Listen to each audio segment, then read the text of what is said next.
The Labour Party is calling on the government to resolve outstanding earthquake claims in Christchurch by the end of the year. Around 4,600 claims have yet to be settled. Remember, it was 5 years yesterday since that February quake.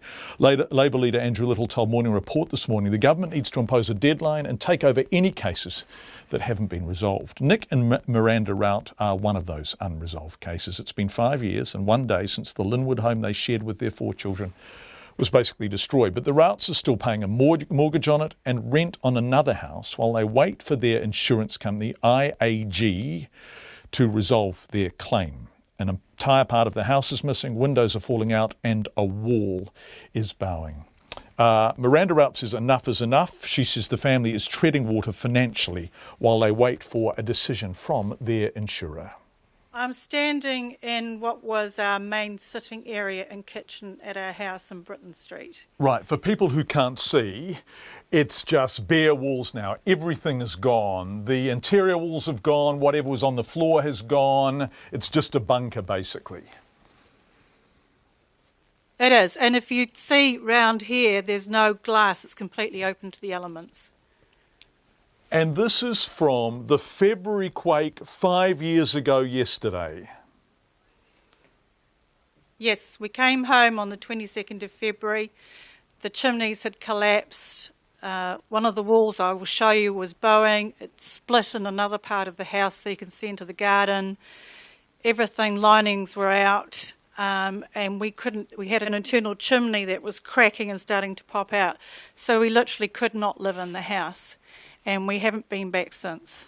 And this is it 5 years later. Yeah, so Miranda, for people who are listening on the radio as opposed to seeing it because the pictures are really striking, this place is a wreck. It actually looks like someone has been in there and seriously vandalised it. Why are you still in the position of having this for your home unresolved by your insurer 5 years and 1 day after the earthquake? Because they're trying to cut costs. We had a original scope. They said it was going to be $260,000 to repair this house, which we thought was ridiculous, but trusted the experts. They said they were going to jack and pack, and that would be fine. We signed a building contract in November 2013 for a repair date of 4 months. And each time they do more work, they find out that there's more problems with the house. Everybody that saw it thought it would have been bold. The latest was about in 2015, late 2014, we finally had a concession from the builders that scoped it that they made a terrible mistake, quote unquote. I had another conversation with somebody that gave me an off-the-record comment that the engineers actually did say that they signed jack and pack because they were under pressure from IAG to cut costs. Now, these are all secret meetings that happen when we're not there. It's always between the builders and IAG and their engineers, and we never attend. And so what happens is that each time they find more work that needs to be done, they say, right, we need to get a variation to approve extra funding, and here we are, 2016, and this is our house. And are you still paying a mortgage on that property? Yes, we are, and we're paying rent. We've moved 4 times with my children, 4 times since the February earthquake. After a year, we did start claiming the government subsidy, but that doesn't cover the costs. And so we have been paying rent and mortgage, and trying to keep a business afloat and a family afloat. And then probably the most gut-wrenching thing that happened is that in our garage, we had stored brand new oven, bathroom fixture fittings, sun lounges, silverware, wedding presents, and my husband's toys that he'd had for 2 generations. We couldn't afford another storage unit. We had nowhere else to put it. We got burgled. They've cleaned out the whole lot. About 15 grand's gone and we've got no insurance. July last year, we actually had enough because the hours we spent battling IAG, and we actually employed somebody else. It is now February. We are still waiting for IAG in their dispute resolution process to approve funding to get an engineer and a builder in here so we can scope what the work is needed. And we're still renting, and we're still waiting, and all I get told is, you have to understand, Miranda, that this is an unprecedented event, and we do sympathise. Well, sympathy is pretty cheap for IAG. Entire office buildings have been built, and this is a 2-storey house. So you're still waiting, you're still renting, you're still paying a mortgage, you can't afford storage, so you had your precious things in a garage that has just been broken into and your precious things are gone. What is the impact of this on your life after 5 years of it? Exhausted. We are articulate people. We're lawyers by profession. And IAG have actually got us to the point we were worn out. The amount of time we were spending battling them, we're actually paying somebody else to battle for us. I actually really feel for people who maybe don't have the same articulate skills and how much they're getting pushed around, because IAG just ignore us. That's it. We just keep hitting a brick wall. It actually looks like a bomb's fallen on it. So what are IAG suggesting happens there? Well, we were a repair, but it's becoming more and more expensive and more delayed as they find more and more problems. And I think now they've finally realised that the house should have been built. A builder did admit that during the last meeting we had, that was in 2014. Now, because we've said no more work, had enough, we emotionally can't take it anymore, we don't even want to come back home, we want to cash settle and just try and move on. Now, we instructed somebody to initiate that with IAG in July. It's February and we're still no further ahead.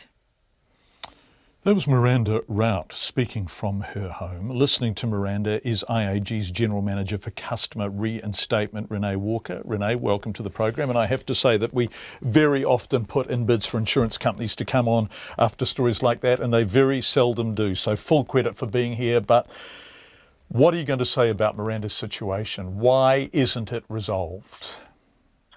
So thank you for inviting me on, John. We are disappointed that there are some claims that are yet to be settled, and Miranda and Nick's is one of those. We have been working with them, as Miranda says, for some time, and she's right. A repair that sounded like it was going to be simple to begin with has become very complex, and a lot of that has been pre-existing damage that we've found along the way. So there have been delays that were unforeseen, but we have been endeavouring to keep the channels of communication open and constructive, and it hasn't always been easy for a number of reasons. Okay. I guess everyone at this stage, everyone in Christchurch who's listening and been through this, their shoulders kind of slump. And I think all people want to say to you is, how long does it take? 5 years and 1 day, Renee. Mm-hmm. Yeah. So Miranda mentioned that they have appointed someone to work on their claim for them, and that happened in October last year. They asked us not to deal directly with them, but to negotiate through an advocate that they appointed. And that communication has begun, and actually good progress has been made since then. So Miranda did mention that they're wanting to cash out the rest of their claim. We have got independent building surveyors and valuers now looking at their homes so that we can make them a fair settlement offer and allow them to move on in a way that works best for them. Okay, which is tremendous news. When will you be able to make a formal cash offer to Miranda and Nick by? So I believe that one was made to their advocate on Friday and that she is going to present that to Miranda and Nick. So if it hasn't already been presented, then it will be this week. Okay. Can we get back to you by the end of the week and discuss with you and Miranda? We're going to talk to both parties about the cash offer that's been made. Obviously, you want to discuss details. You won't want to discuss details with that over the air. So we're going to talk to Miranda about the offer. And can we get back to you at the end of the week, Renee, to discuss her response to it? Yes, please do. Okay. One thing that Andrew Little was saying on Morning Report this morning, I think, is that this needs to be sorted by the end of the year. You know, February 22nd next year, it's going to be 6 years. IAG are a very large insurance company. Do you think that you ought to be able to resolve all the claims outstanding in Christchurch as the result of an earthquake, which is now a day over 5 years ago, by the end of this year? So by June this year, we think we'll be 95% of the way through. One of the complicating factors for us is last year we received another 600 new claims over cap from EQC, and we think we'll get at least 100 more this year. So I couldn't say with certainty that we'll be 100% of the way through, 100% finished at the end of the year, because we're just not sure. Hold on, can I come in there, Renee? You received 600 claims over cap from EQC. Yes, last year. So how on earth, so last year was 4 years and more past the earthquake, how on earth are you still getting over cap claims? What's happened to make those claims over cap and so belated? So they will have been working through a process with EQC, and some of those will be ones that were with their technical hub that had engineering issues. They might have been under their multi-unit review process, but we do continue to get claims over cap. Okay. Have you all been empathetic enough? In other words, has a big insurer like IAG played hardball with people rather than thinking, hold on a sec, yes, this is a big event, yes, we're taking a financial hit on it, but actually after 5 years, simple human decency says, well, we can resolve it, we do resolve it. Definitely, and I think we've all learned a lot along the way. So I think claims are getting resolved more easily now. I think you've got people who now have been in this for 5 years. We know a lot more about what we're dealing with. And probably to put things into context, we've got a total of 616 claims in dispute, which is only 7% of our total overcap numbers. So on most claims, we are getting through the settlements in a timely manner. Okay. What's your relationship with EQC like? Are you satisfied with their provision to you of overcap claims? Do you know what you're dealing with? Are you getting enough information? Is this work now coming too late?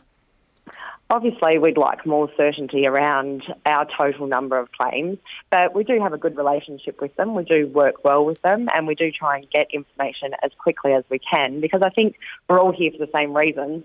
As you know, it's not an easy job, so we're here because we want to help people move on with their lives, and I think everyone is doing the best that they can to do that.